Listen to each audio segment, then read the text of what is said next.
Welcome to the DX Today podcast, your daily deep dive into the AI ecosystem. I'm Chris, and joining me as always is Laura. I am so glad to be here, Chris, because today we get to unpack a story that I think is quietly one of the most consequential moves in the entire government AI landscape this year.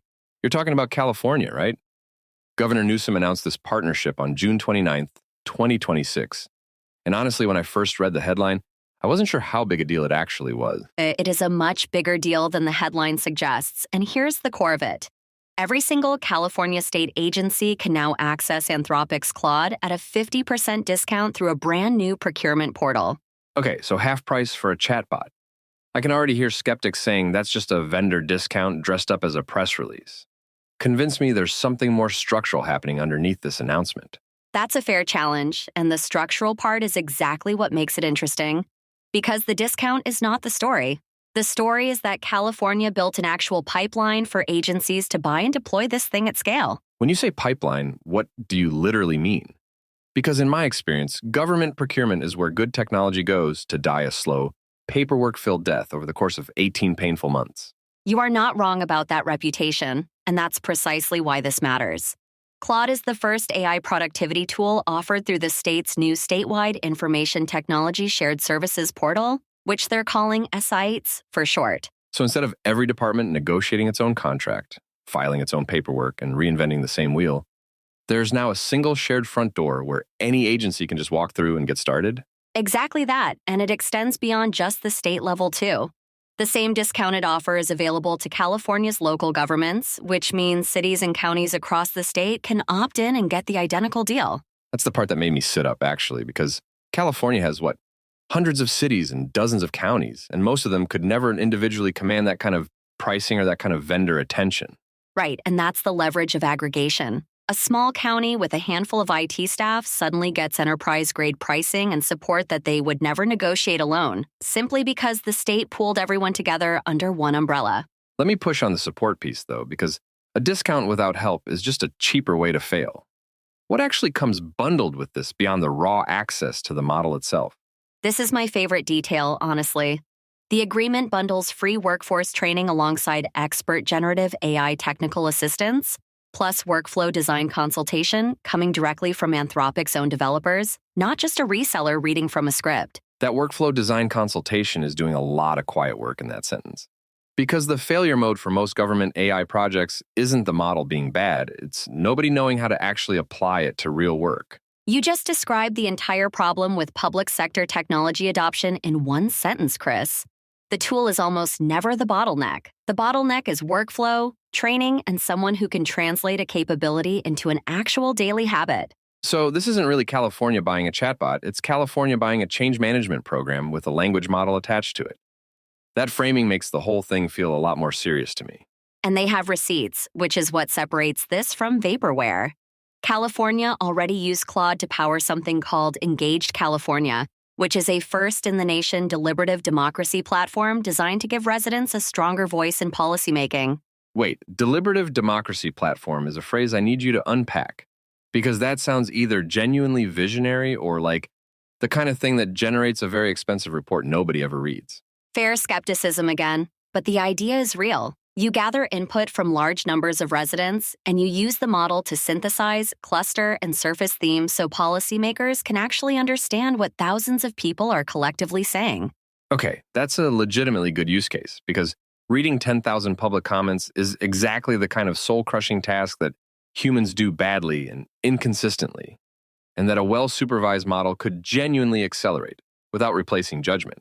And there's a second internal example, too, which is a tool they named Poppy. It was built by state workers for state workers, using pre-built, easy-to-use queries tailored to the common tasks that come up in state business. I like that it was built by state workers themselves, because that's the difference between a tool imposed from the top down and a tool that grows out of people who actually feel the daily friction they're trying to remove. That bottom-up origin is exactly why I think Poppy matters more than the flashy democracy platform. When the people doing the work design the tool, adoption stops being a mandate and starts being something they genuinely want to use. There's also a timing angle I keep thinking about, because California is the fourth largest economy on the planet. And when a jurisdiction that size makes a procurement decision, vendors and other governments everywhere pay very close attention. That gravitational pull is completely real, and it's why I'd argue this announcement functions almost like a signal flare to every other state government, telling them that a credible, structured path to adopting frontier AI now genuinely exists. Let me bring in the governor's framing because Newsom said something that I thought was politically shrewd and also, if they mean it, actually important. How did he characterize the philosophy behind this whole partnership? He called it technology the California way, which he defined as responsibly, transparently, and in service of people. And crucially, he said AI should not replace the human work of government, but rather help workers move faster and solve problems better. Now, a cynic would say that's exactly what you'd tell a public sector union that's terrified of layoffs. But a realist would say it's also just true, because government work is chronically understaffed rather than overstaffed. Both of those things can be true at once, and that tension is the honest heart of this story. The political message soothes the workforce, and the operational reality is that most agencies are drowning in backlog they cannot clear. Let's zoom out because California is not doing this in a vacuum. This fits into a much broader pattern of government becoming a genuine first-tier customer for frontier AI companies. Walk me through the national picture here. So at the federal level, the General Services Administration placed Anthropic, OpenAI, and Google onto the multiple award schedule, which means Claude, Gemini, and ChatGPT are all available to federal agencies at pre-negotiated prices. The multiple award schedule is one of those deeply unglamorous procurement mechanisms that nonetheless quietly determines what technology tens of thousands of federal employees actually get to touch every single day of their working lives. And the pricing has gotten genuinely aggressive, which tells you how badly these companies want the government footprint. There's a limited-time federal program offering Claude for Government at $1 per agency, with unlimited seats, running through August of 2026. $1 per agency with unlimited seats is not a business model, Laura. That is a land grab. That is a company deciding that owning the government relationship is worth more than any near-term revenue they could possibly extract. It absolutely is a land grab, and it's a rational one. Because once an agency builds its workflows, its training, and its institutional muscle memory around one model, switching costs become enormous, and that relationship gets very sticky very fast. That switching cost dynamic is the thing that should make taxpayers pay attention. Because a $1 introductory price is wonderful right up until the moment it becomes the price that gets set after everyone is fully locked in. You've hit the central risk, and it's worth sitting with. The defense side shows the real money, too. The Department of Defense awarded up to $200 million each to Anthropic, Google, OpenAI, and XAI. So we've gone from AI companies being these Silicon Valley curiosities to being defense contractors and core government infrastructure providers in what feels like an astonishingly short window of time. That shift deserves more attention than it's getting. And the scale of usage backs that up. As of April of 2026, federal agencies reported 3,600 separate AI use cases. And of those, 445 were classified as high impact across operations and services. Those high impact cases are the ones I'd want independent oversight on. Because high impact in a government context can mean anything from processing benefits claims to informing decisions that materially change the trajectory of an individual person's life. That is exactly the right instinct, and it connects to the biggest structural concern that keeps surfacing in every serious analysis of this trend. Agencies frequently lack the procurement systems and workforce capacity to adopt these tools effectively. Before we get to that capacity problem, I want to pause on data, because government handles some of the most sensitive information that exists, from tax records to medical eligibility to criminal justice files. How is that being addressed here? That is the question every privacy advocate is rightly asking, and it's why the transparency piece Newsom emphasized cannot just be a talking point. Handling resident data responsibly has to be baked into the contract terms, not bolted on afterward.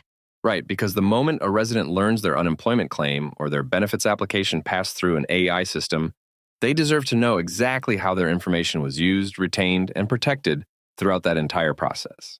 And that accountability is actually where a shared services portal could genuinely help. Because a centralized front door means you can set consistent data handling standards once, rather than hoping 400 separate agencies each get it right independently. That's a really good point, because fragmentation is usually the enemy of security. When every department improvises its own approach, you get 400 different ways to fail, rather than one well-audited standard everyone actually has to follow. Exactly, and it also raises the equity dimension that I think gets overlooked in these conversations. The small rural county that could never afford a dedicated AI team now gets the same tools as the wealthiest coastal city. That equity angle genuinely moves me. Because technology gaps between rich and poor jurisdictions tend to compound over time, and anything that levels that playing field for residents who happen to live in a less wealthy place matters. It does, though I'd add the honest caveat that access alone doesn't guarantee good outcomes, because that same under-resourced county also has the least capacity to supervise the tool carefully and catch mistakes before they affect real people. Which is the double-edged nature of this whole thing. And it loops us right back to your point about capacity. The places that most need the help are often the least equipped to deploy it safely and well. Which brings us right back around to why the California approach is actually clever, because they didn't just hand agencies a login and wish them luck. They wrapped the access and training and workflow support from the very beginning. Precisely, and that's the thesis I'd leave people with. The winners in government AI won't be whoever has the smartest model. It'll be whoever solves the deeply unsexy problems of training, procurement plumbing, and change management. So if I'm a state technology leader watching this from somewhere outside California, the lesson isn't necessarily pick Anthropic. The lesson is build the shared front door first and treat the model itself as almost secondary to the infrastructure around it. That's the takeaway exactly, and I'd add one more layer. Watch whether other states copy the shared services portal model, because if they do, we're watching the birth of a standard playbook for public sector AI adoption nationwide. And watch the pricing when the introductory deals expire, because the real test of whether this served the public will be what these relationships look like 2 or 3 years from now once the honeymoon discounts are gone.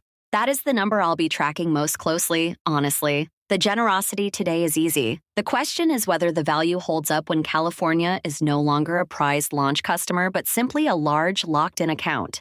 It's a genuinely fascinating inflection point, and I think we'll look back on this stretch as the moment government stopped experimenting with AI at the edges and started wiring it into the actual machinery of public service. Couldn't agree more. And my hope is that the transparency Newsom promised turns out to be real. Because deploying this responsibly in the open is the only way the public keeps any meaningful trust in how their government uses it.